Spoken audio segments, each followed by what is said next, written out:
பிதா, குமாரன், பரிசுத்த ஆவியானவருக்கு மகிமை உண்டாவதாக. ஆமென். என் அன்பு சகோதர சகோதரிகளே, இந்த காலை தியான வேளையில் நாம் சிந்திக்கும்படியாக நாம் தெரிந்து கொள்ளப்பட்ட வேத வசனம் பரிசுத்த மத்தேயு எழுதின சுவிசேஷம் 7ஆம் அதிகாரம் 11ஆம் வசனம்.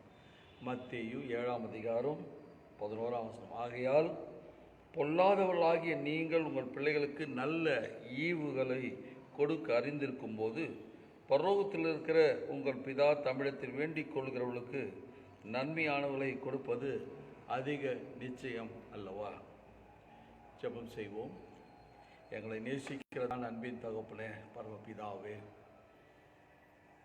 சகலத்தையும் ஆண்டவரே சிருஷ்டித்தவரே, பாதுகாக்கிறவரே, இன்று வரைக்கும் ஆண்டவரே அதை நடப்பித்து கொண்டிருக்கிற ஆண்டவரே, இந்த காலை வேளையிலும் கூட இந்த வார்த்தைகளை தியானிக்கும் பொழுது எங்களோடு நீர் பேசு சுவாமி. நன்மையான காரியங்களை நீர் எங்களுக்கு தரும்படியாய் விரும்புகிறோம். நாங்கள் கேட்கிறதுக்கும் மேலான காரியங்கள், எண்ணுகிறதுக்கும் யோசிக்கிறதுக்கும் மேலான காரியங்களை தான் நீங்கள் ஒவ்வொரு நாளும் செய்து கொண்டிருக்கிறீங்க.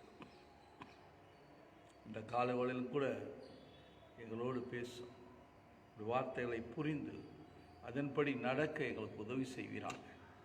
உம்மோடு நெருங்கி ஜீவிக்கிறதான அனுபவங்களை பெற்றுக்கொள்ள உதவி செய்வீராக.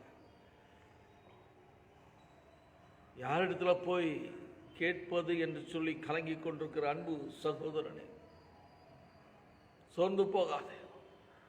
ஒரு நாளும் ஆண்டவர் உன்னை தலைகுனிவு ஏற்படுத்துவதில்லை. நீ வெட்கப்பட்டு போவதில்லை. உன்னுடைய தேவைகளை ஆண்டவர் சந்திப்பார். எது தேவை என்பதை அறிந்திருக்கிற ஆண்டவர் என்று உங்களுடைய தேவைகள் சந்திக்கப்படும்.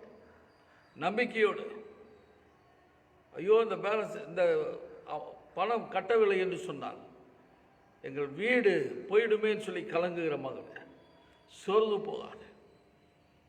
ஆண்டவர் ஏற்ற காலத்தில் உன்னுடைய தேவைகளை சந்திப்பார்.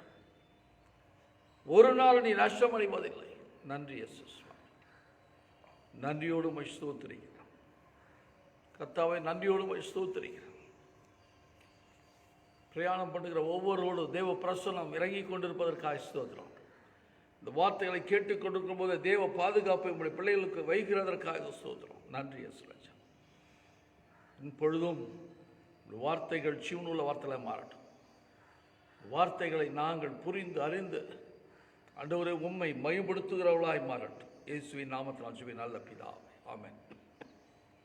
என் அன்பு சகோதர சகோதரிகளே, இந்த காலை தியான வேளையில் ஆண்டவராகிய தேவன் நம்மோடு பேசிக்கொண்டே இருக்கிறார். ஒவ்வொரு நாளும் பேசுகிறார். நாம் தான் அதை நிதானிக்கிறதில்ல, புரிகிறதில்லை. ஒவ்வொரு நாளும் உங்களை தட்டி எழுப்பி கொண்டிருக்கிறார். உங்களை புதுப்பித்து கொண்டே இருக்கிறார். புது வாழ்வு கொடுத்து கொண்டே இருக்கிறார். சோர்ந்து போகாது. பறவைகளை, மிருகங்களை போஷிக்கிறான். இயற்கைகளை காலையில் பூற்று மாலையில் மழை போகிற பூக்களை அழகுபடுத்தி அழகு பார்க்கிற ஆண்டவர். நீங்கள் விசேஷித்தமானவர்கள். ஆண்டவருடைய பார்வையில் நீங்கள் விசேஷித்தமானவர்கள். ஆகவே அவர் உங்களை நேசிக்கிறார். இந்த வசனம் தெளிவாய் சொல்கிறது, பொல்லாதவர்கள், உலகத்தில் வாழ்கிற அனைத்து மக்களும் அவர்கள் பொல்லாதவர்களாக இருந்தாலும் தங்கள் பிள்ளைகளுக்கு நல்ல ஈவுகளை கொடுக்க வேண்டும் என்று விரும்புகிறார்கள். தங்கள் பிள்ளைகள் நன்மையானதை செய்யணும்னு சொல்லி விரும்புகிறார். பொல்லாதவன் ஆனால் நன்மை செய்யும்படி விரும்புகிறான். அவனே அப்படி செய்வான் என்று சொன்னால் உன்னை நேசிக்கிற ஆண்டவர் செய்ய மாட்டாரா? அவரை விட்டு ஏன் விலகுகிறாய்? ஏன் அவரை விட்டு தூரமாக போய் கொண்டிருக்கிற? வேதத்தை வாசிக்கிறத மறந்துட்டாயே? வேத வசனங்கள் ஆண்டவருடைய வார்த்தைகள். அவர் உங்களோடு பேசும்படியாக ஏற்கனவே அவர் எழுதி வைத்திருக்கிற வார்த்தைகள். அவர் உங்களோடு பேசுகிறார் என்ற நம்பிக்கையோடு விசுவாசத்தோடு அந்த வேத வசனங்களை வாசிங்க. வேதத்தை எடுத்து வாசிங்க. ஆண்டவர் எப்போதும் உங்களுடைய சத்தத்தை கேட்கும்படி விரும்புகிறார். ஜெபிக்கிற நேரத்தை கூடுதல் அதிகாரி, கொஞ்ச நேரம் தனித்திருந்து ஆண்டவரை நோக்கி கூப்பிடு. ஆண்டவர் உன் ஜெபத்தை கேட்க விரும்புகிறார், உன் சத்தத்தை கேட்க விரும்புகிறார். என் பிள்ளை எப்போ கூப்பிடுவான் என்று காத்திருக்கிறார். பொல்லாதவர்கள் தங்கள் பிள்ளைகளுக்கு நல்ல ஈவுகளை கொடுக்கிறார். பரமபிதா அவர் வேண்டிக் கொள்கிறவர்களுக்கு நன்மையானதை கொடுப்பது அதிக நிச்சயம் அல்லவா என்று பரமபிதா அவர் உனக்காய் காத்திருக்கிறார். என் பிள்ளைகள் என்னை தேடி வருவார்கள், என்னை நோக்கி கூப்பிடுவார்கள், அவர் என்னை நோக்கி விண்ணப்பம் பண்ணுவார்கள். அவர்களுக்கு நான் நன்மையானவைகளை செய்யணும்னு விரும்புகிறேன். சோர்ந்து போகாத மகளே, இப்போது இருக்கிற இந்த தீமையை கடந்து வந்து கொண்டிருக்கிறாயே, ஏன் இதை ஆண்டவர் அனுமதித்தார் என்பது அல்ல. அந்த தீமை நீ வருவித்துக் கொண்டது. ஆண்டவர் உனக்கு கொடுத்த நல்ல வாய்ப்புகளை இழந்து போனாய். ஆண்டவர் கொடுத்த படிப்பு, அழகு, இந்த உலகத்தை சார்ந்த காரியங்களுக்கு மயக்குவதற்காக அல்ல, ஆண்டவரை தேடுவதற்கு. ஆண்டவரை விட்டு விலகி போனாய், தீமையான காரியங்களை நடப்பிக்கிறாய், தீமை உன்னை தொடர்ந்து கொண்டிருக்கிறது. இந்த காலவேளையில் உன்னை ஆண்டவருக்கு ஒப்புக்கொடு. இன்று ஆண்டவர் உன்னை நேசிக்கிறார். உன்னை தொடர்ந்து வருகிற இந்த தீமை, இந்த சாப கட்டுக்கு ஒரு முடிவு வைக்கும்படி விரும்புகிறார். அவர் விளையாட பரிசுத்தமான ரத்தத்தினால் நீங்கள் கழுவப்படும் போது சாப கட்டுகள் விடுவிக்கப்படுவீர்கள். இது பரமபிதா தன்னை நோக்கி கூப்பிடுகிற உங்கள் பரமபிதா, உங்கள் பிதா தமிழத்தில் வேண்டிக் கொள்கிறவர்களுக்கு என்று எழுதுகிறார். யார் இந்த வேண்டிக் கொள்கிறவர்கள்? அவருடைய பிள்ளைகள். என் அன்பு சகோதரன் யோவான் எழுதின சுவிசேஷம் 1ஆம் அதிகாரம் 12ஆம் வசனம் சொல்கிறது, அவர் நாமத்தின் மேல் விசுவாசம் உள்ளவர்களாய் அவரை ஏற்றுக்கொண்டவர்கள் எத்தனை பேர்களோ அத்தனை பேர்களும் அவருடைய பிள்ளைகளாகும்படி அதிகாரம் கொடுத்தார். நாம் எல்லாம் அவருடைய பிள்ளைகள். ஆகவே அவர் வேண்டிக் கொள்கிற பிள்ளைகளாக இருக்கணும்னு எதிர்பார்க்கிறார். பிள்ளைகள் அவரை நோக்கி கூப்பிடும் போது, அவரை நோக்கி விண்ணப்பிக்கும் போது, வேண்டுதல் செய்யும் போது அவருடைய செவியில் இருந்து கேட்டு பதிலளிக்கிறவர். அவர் கண்களில் தயவு உண்டு. அவர் நாமத்தின் மேல் விசுவாசம் உள்ளவர்களாக மாறுங்க. இந்த காலை வேளையில் என் அன்பு சகோதரியே, நீ யார் மேல நம்பிக்கை, அந்த விசுவாசத்தை வைத்திருக்கிறாய்? உன் படிப்பு, வேலை, வருமானம் இவைகளோடு நின்று விட்டாயே. உன்னை உண்டாக்கின ஆண்டவர், உனக்காக மரித்து உயிர்த்தெழுந்த ஆண்டவர், உன்னை மறுபடியும் மீட்டெடுத்த ஆண்டவருக்கு நீ என்ன செய்து கொண்டிருக்கிறாய்? உன்னை ஆண்டவருக்கு ஒப்பு கொடுக்கிறாயா? அவர் மேல் நம்பிக்கை, விசுவாசம் உள்ளவர்களாக இருக்கிறாயா? விசுவாசம் உள்ளவர்களாக மாறும். அப்போது அவருடைய பிள்ளைகளாக ஆண்டவர் நம்மை நேசிக்கிறான். என் அன்பு சகோதரியே, என் பெற்றோர் இல்லை, உடன்பிறந்தவர்கள் யாரும் இல்லை, நான் ஒரு அனாதை, நான் ஒரு விதவை, நான் எல்லாராலும் கைவிடப்பட்டவன் என்று நினைக்காத. ஆண்டவரை நேசிக்கிறார். அவருடைய கண்களில் தயவு உண்டு. அவரை விசுவாசிக்க, இயேசு ரட்சகர், இயேசு மீட்பர், இயேசு வல்லவர், இயேசு என்னை மீட்டெடுத்தவர், இயேசுவின் ரத்தத்தினால எனக்கு சுகம் உண்டு, என் மீட்பு உண்டு, எனக்கு விடுதலை உண்டு என்ற நம்பிக்கை உடையவர்களாக இந்த காலவேளையில் மாறுங்கள். அவருடைய கண்களை உங்களுக்கு தயவு உண்டு. சோர்ந்து போகாத. யார் எனக்கு உதவி செய்வார் என்று நினைத்து உன்னை நீயே நொந்து கொண்டிருக்கிறாயே, இந்த காலவேளையில் ஆண்டவர் உனக்கு உதவி செய்யும்படி விரும்புகிறார். அவரை விசுவாசி, அவரை பிள்ளைகளாக்குவார். பிள்ளைகள் எப்போது அவரை நோக்கி கூப்பிட்டாலும் அவருடைய செவிகள் திறந்திருக்கிறது. அவர் நாமத்துமே விசுவாசம், அவர் மேல நம்பிக்கையுடையவர்களாக, விசுவாசம் மாறுங்க. நீங்க அவருடைய பிள்ளைகளாக மாறுவீர்கள். என் பிள்ளை எப்போது கூப்பிடுவார், எப்போது என் பக்கமா திரும்புவார் என்று காத்திருக்கிற பிதாவார். லூக்கா எழுதின சுவிசேஷம் 15ஆம் அதிகாரத்தில் பெற்றோருடைய அன்பை விட்டு, வீட்டை விட்டு, தனக்கு வேண்டிய பாகத்தை, சொத்தை பிரித்து தூர தேசத்திற்கு போன பிள்ளை, ஐயோ என் பிள்ளை என்னை விட்டு தூரமாய் போயிட்டான், என்னை விட்டு விலகி போனான், அவன் பணத்தோடு போயிருக்கிறான். அவன் நண்பர்களோடு போனானா, யார் இடத்துல போயிருக்கிறான், எங்கே போயிருக்கிறான் என்று தெரியலையேன்னு சொல்லி கலங்கி கொண்டிருக்கிற பிதாவான் அவனுடைய தகப்பன் காத்திருக்கிறார். ஒவ்வொரு நாளும் தூரமாய் அவன் வருகிறதை பார்த்தார். அவன் என் மகன் என்று ஓடி போய் அவனை கட்டி பிடித்து முத்தமிட்டார். அவனுக்கு வஸ்திரம் இல்லை கொடுங்க, அவனுக்கு நல்ல பாதரட்சியை மோதிரத்தை கொடுங்க, பாதரட்சியை கொடுங்க, நல்ல விருந்து உண்டாக்குங்கள். ஒரு தகப்பன் தன் பிள்ளையை இனம் கண்டு கொள்கிறார். அவனுடைய குறைவை பார்த்து நிறைவாக்க வேண்டும் என்று விரும்புகிறார். இந்த காலை வேளையில் பரமபிதாவாகிய நமது ஆண்டவர் உங்களுக்காய் காத்திருக்கிறார். அவர் பக்கமாய் திரும்புங்கள். அவர் நன்மையானதை உனக்கு செய்யும்படி விரும்புகிறார். நன்மையானதை பரத்திலிருந்து உங்களுக்கு கொடுக்கும்படி விரும்புகிறார். நன்மையான எந்த ஈவும் பரத்திலிருந்து தான் நமக்கு கிடைக்கும் என்று வேதம் சொல்கிறது. இந்த உலகத்தை சார்ந்த காரியங்களுக்கு முக்கியத்துவம் கொடுத்து பல நிலைகளில் நம்மை நாமே ஏமாற்றிக் கொண்டு வாழ்ந்தது போதும். இந்த மாயமாலத்தை விட்டு பரமபிதாவாகிய தேவனை தேடுகிற ஒரு அனுபவத்தை பெற்றுக் கொள்ளுங்கள். அதற்கு ஒரே வழி இயேசு கிறிஸ்து மட்டுமே. ஆண்டவராகிய இயேசு சொன்னார், நானே வழியும் சத்தியமும் ஜீவனுமாய் இருக்கிறேன். அவருக்குள்ளே போகிற போது நல்ல மேய்ச்சலை கண்டடைவீர்கள் என்று சொன்னார். யாக்கோபு எழுதின நிருபம் 1ஆம் அதிகாரம் 17ஆம் வசனம் சொல்றது, நன்மையான எந்த ஈவும் பூர்ணமான எந்த வரமும் பரத்திலிருந்து உண்டாகி ஜோதிகளின் பிதாவினிடத்திலிருந்து இறங்கி வருகிறது. அவரிடத்தில் யாதொரு மாறுதலும் யாதொரு வேற்றுமை நிழலும் இல்லை. பரத்திலிருந்து பிதாவாகிய தேவன் உங்களுக்கு சகல நன்மைகளை கொடுப்பதற்கு அவர் விருப்பம் உள்ளவராயிருக்கிறார். உங்களுக்கு கொடுக்க வேண்டும் என்பது அவர்களுடைய விருப்பமாயிருக்கிறது. மத்தேயு சுவிசேஷம் 6ஆம் அதிகாரம் 32ஆம் வசனம் சொல்கிறது, உங்களுக்கு என்ன தேவை என்பதை உன் பரமபிதா அறிந்திருக்கிறார் என்று எழுதுகிறார். உங்களை நேசிக்கிறவர், உங்கள் மீது அன்பு செலுத்துகிறவர் அவர். யோவான் எழுதின சுவிசேஷம் 3ஆம் அதிகாரம் 16ஆம் வசனத்தில், இவ்வளவா இந்த உலகத்தின் மேல மனுமக்களின் மேல அன்பு கூர்ந்தார் என்று எழுதப்பட்டிருக்கிறது. தன்னுடைய ஒரே குமாரனை கொடுத்தார். அன்பு சகோதரியே, யார் என் தேவையை சந்திப்பார்? யார் எனக்கு துணையாளராய் வருவார்? யார் என்னை தாங்குவார்கள், ஏந்துவார்கள், சுமப்பார்கள்?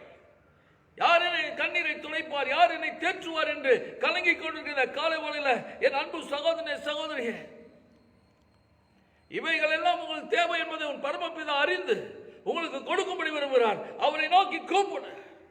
அவர் சமுத்திரனை ஒப்பு கொடுத்து அவரை அப்பா பிதாவை என்று கூப்பிடுகிற புத்திர சுவிகாரத்தின் நாவை இந்த காலவெளியில் பெற்றுக் கொள்ளுங்கள்.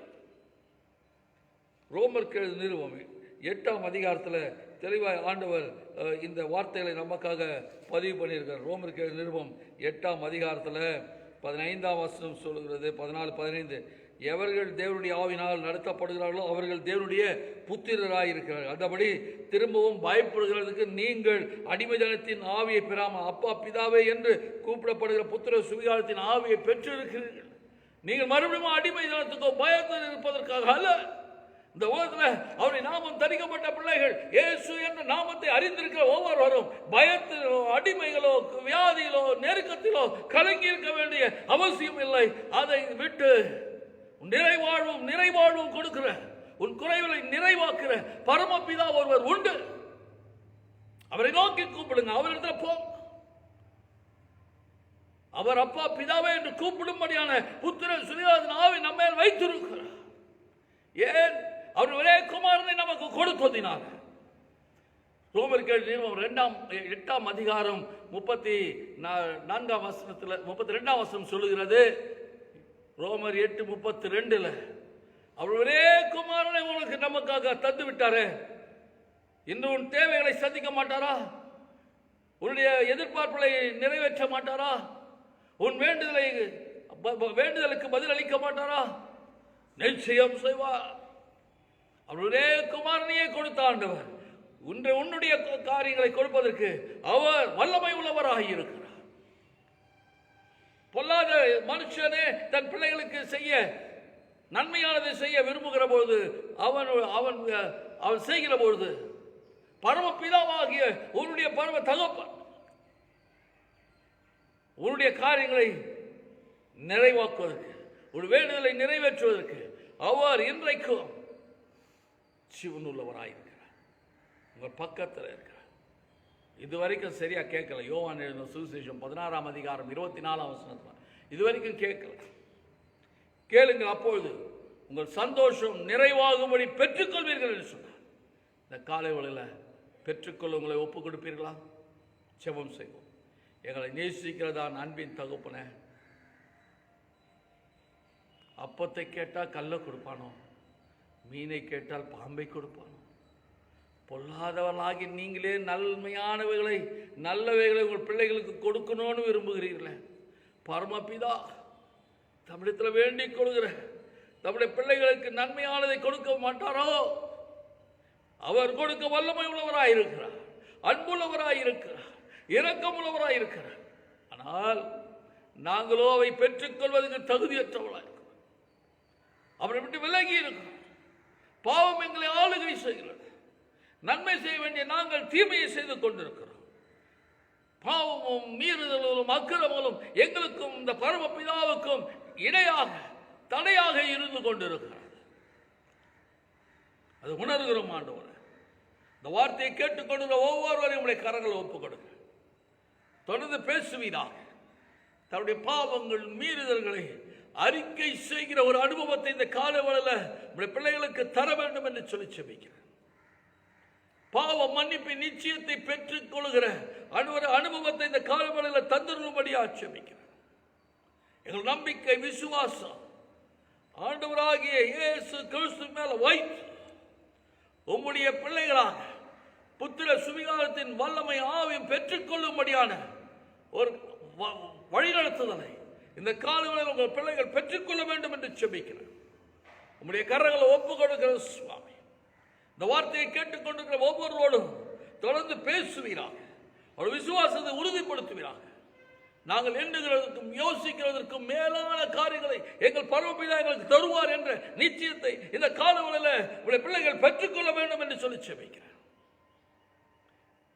உம்முடைய ஐஸ்வர்யத்தில் எங்கள் குறைகளை நிறைவாக்குமால் ஆகும் என்ற நம்பிக்கை உங்களுடைய பிள்ளைகளுக்கு தந்துள்ளபடியாக செபிக்கிறேன். எங்கள் பரமபிதா நாங்கள் வேண்டிக் கொள்வதை அவர் நன்மையானதை கொடுக்க வல்லவர் என்பதை நாளில் புரிந்து விசுவாசித்து உண்மையிலே நிலைத்திருக்கிற அனுபவத்தை ஒவ்வொருவரும் பெற்றுக்கொள்ள வேண்டும் என்று செபிக்கிறேன். உடைய கரங்களை ஒப்பு கொடுக்கிறேன். கர்த்தருடைய மகிமை உங்கள் பிள்ளைகள் மேல் இறங்கட்டும். தேவ பிரசனம் இறங்கட்டும் ஐயா. சோர்ந்து போகாத மகனே, செயலிழந்திருக்கிற அவயங்கள் இப்போது செயல்படும்படியாக இயேசுவின் நாமத்தினாலே கட்டளையிடுகிறேன். தேவ வல்லமை இறங்குகிறது, தேவ மகிமை இறங்குகிறது. சோர்ந்து போகாது. ஐயோ, நான் பல நிலைகளில் பாதிக்கப்பட்டிருக்கிறேன். அநேகர் ஆண்டவரே உங்களுடைய சமூகத்தில் வேண்டுதல் செய்கிறதை பார். ஒவ்வொருடைய விண்ணப்பத்தை கேள். மனது இறங்குவீராக. இந்த காலை வேளையில் இந்த வார்த்தைகளை கேட்டுக்கொண்டிருக்கும் போது ஒரு அற்புதம் சரீரங்களில் நடக்கட்டும். சரீரத்தில் தொடர்ந்து வந்து கொண்ட சாப கட்டுகள் உங்களுடைய பிள்ளைகளை விடுவிப்பீராக. தேவ வல்லமை இறங்குவதாக. நன்றி இயேசு சுவாமி. தேவ மகிமை இறங்கட்டும், தேவ வல்லமை இறங்கட்டும்.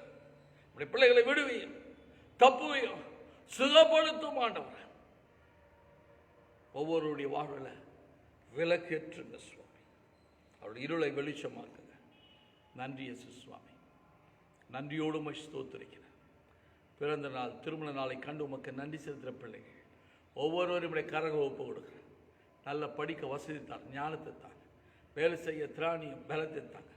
ஏற்ற காலத்தில் நல்ல குடும்பம் அமையட்டையா. குடும்ப வாழ்வில் அருமையான பிள்ளைகளை பெற்றெடுக்கும்படியான ஒரு ஆசீர்வாதத்தை தந்துள்ளுவீராக. ஒரு நாளும் குறைபட்டு போகாதபடிக்கு வயது முதிர்ந்த காலத்திலும் ஆண்டவரே பலனுள்ளவர்களாய் மாறட்டும். சத்துவம் இல்லாதவர்கள் சத்துவத்தை பெற்றுக்கொள்ளட்டும்.